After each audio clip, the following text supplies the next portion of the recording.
Assalamualaikum warahmatullahi wabarakatuh. Sebelumnya perkenalkan nama saya Bilkis Natasha Febrianti dengan NIM C1C021220 dari R11. Di sini saya akan mempresentasikan tugas mata kuliah Akuntansi Syariah dengan judul Sistem Keuangan Syariah yaitu sebagai berikut.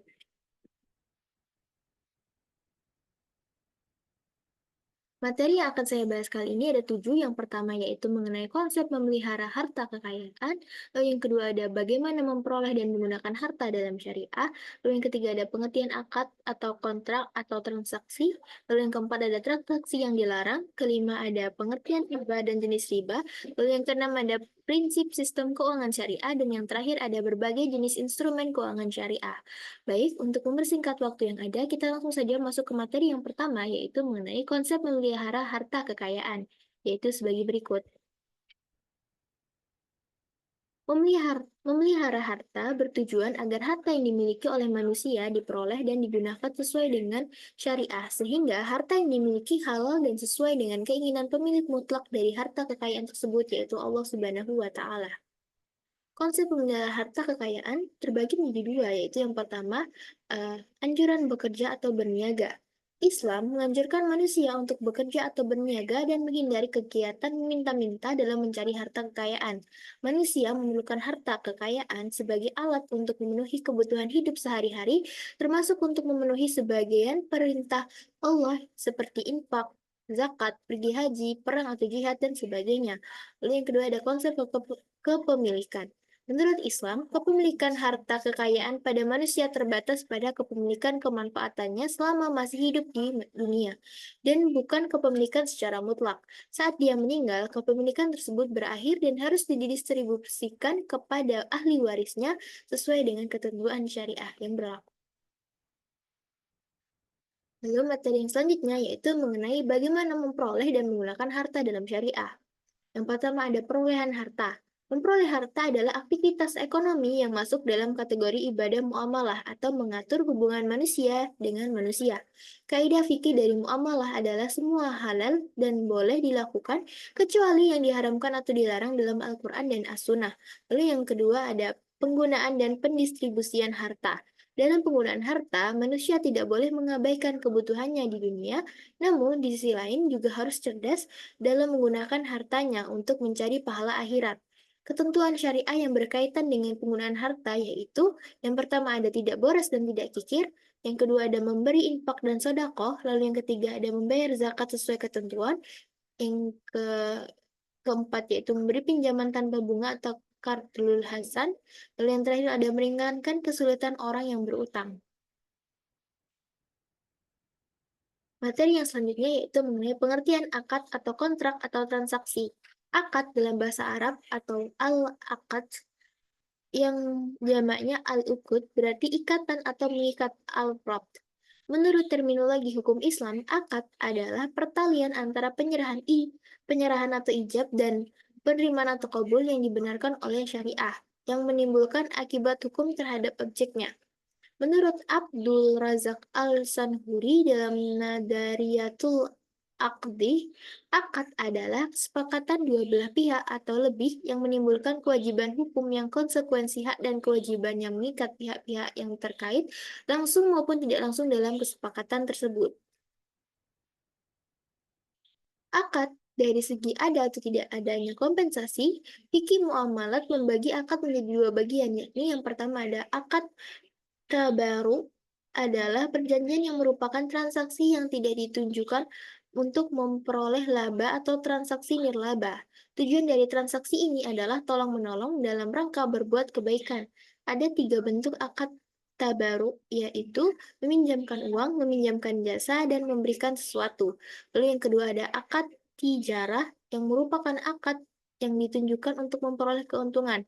Dari sisi kepastian hasil yang diperoleh, akad ini dapat dibagi menjadi dua, yaitu Natural Uncertainty Contract dan Natural Certainty Contract. Materi yang selanjutnya yaitu mengenai transaksi yang dilarang. Hal-hal yang termasuk transaksi yang dilarang dalam akuntansi syariah yaitu sebagai berikut. Yang pertama ada semua aktivitas bisnis yang terkait dengan barang dan jasa yang diharamkan oleh Allah. Lalu yang kedua ada riba. Lalu yang ketiga ada penipuan. Lalu yang keempat yaitu perjudian. Lalu yang kelima ada garar atau transaksi yang mengandung ketidakpastian. Lalu yang keenam ada ihtikar atau penimbunan barang. Lalu yang ketujuh ada monopoli. Yang kedelapan ada bayan najzi, yaitu rekayasa permintaan. Lalu yang kesembilan ada suap. Lalu yang kesepuluh ada ta'aluk atau penjual bersyarat. Lalu yang ke-11 ada al-inah, yaitu pembelian kembali oleh penjual dari pihak pembeli. Lalu yang terakhir ada talaki al-rukban atau pembeli yang mencegat penjual tanpa tahu harga pasar.